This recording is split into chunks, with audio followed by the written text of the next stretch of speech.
Papunta na po kami sa train namin. Greater Bay Airline. Ang aming papatong ko dyan. O sige, dyan lang sa ano, dyan na lang. Patong ko dyan. Salamat. O wala na, mag-duty free muna kayo. Thank you. Thank you. Thank you sa help. O, duty free muna kayo. Magulo ko talaga. Ayan, o. Duty zero. Walang duty free eh. Duty zero. Uy, mag-picture muna tayo dito. Uy. Picture muna tayo dito. Oh, galing. Ang ganda-ganda, oh.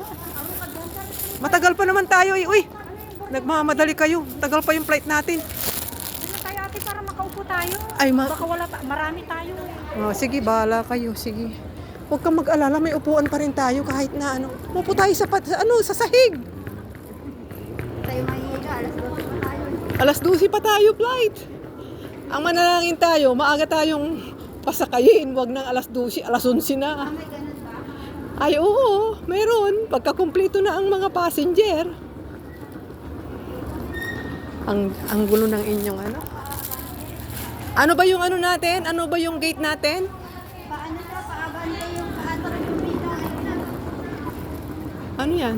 Anong ginawa nila dyan? Nag-share ka na kanina? Oo, hindi na ako magsi-CR. Nag-CR na ako. Ano yung ano natin? 402? Ha? 202, 204. Ano yung sa'yo? 204 nakalagay? Oo, pare-pareho tayo. Iisang bawis sa... Ha? Yung iba kanina, 203. Kaya check mo din yung iyan. Baka nasunod ka sa amin eh. Nakita mo sa akin kanina? Oo, 204. Yung iba 203 eh, sabi niya kanina. 204, oh, gate 204. Yan, 204 tayo. Oh, let's go. Tara na. Dito na kami sa gate Ayun na ba yung namin. immigration kanina, yung may ID? Oo, yun ang immigration. Buti na nga lang ngayon, ganun na eh. Dati, Oo, dati ni- dati yung officer pa. interview pa. Oo, officer pa, tatanungin ka pa. Nung pagpunta ko dito dati, kasi nag-tour na ako dito dati, nagkasama ako, kaibigan ko.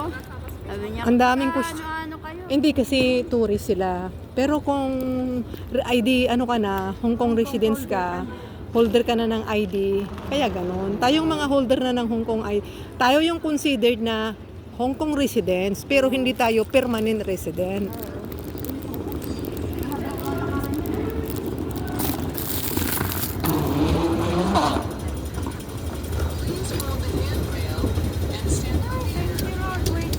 Hallelujah. Salamat Panginoon. Nakaligtas ang aking 5 kilos. Wala akong binayaran. How great thou art. How great thou art. Tahimik lang ako kanina kasi wala akong pambayad. Nalalantake mo yung 5 kilos na babayaran mo sana. 5.5 yun. 70 pala per kilo. Imagine. Eh, 350 lang ang meron ako dito. Sabi ng anak ko, may pambayad ka ba dyan, mami?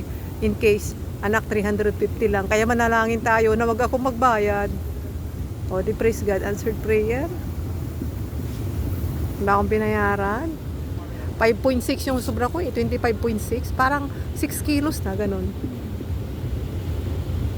Dito sa kanila, easy-easy lagi ang mga ano.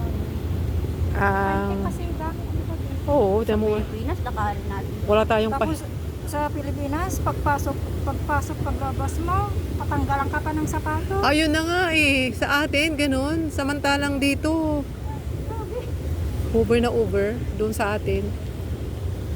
Kaya tingnan mo mga bagay natin, panay balot na mga plastic, nakakahiya.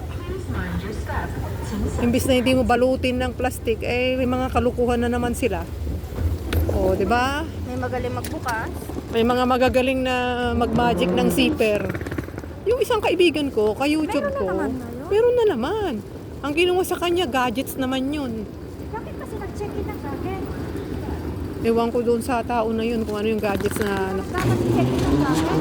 Hindi naman niya siguro inaakala. Check-in yun eh. Oo. Sasabog yun eh, kaya bawal. Ewan kung ano yung nandoon na kinuha sa kanya. Nasa YouTube, naka-ano siya, naka-push. Di viral na. Naka-viral yun. Kasi nasa YouTube na eh. Na-viral yun. Eh ano pa naman din yung vlogger din katulad ko yun. Dito na kayo nagpalit ng pera.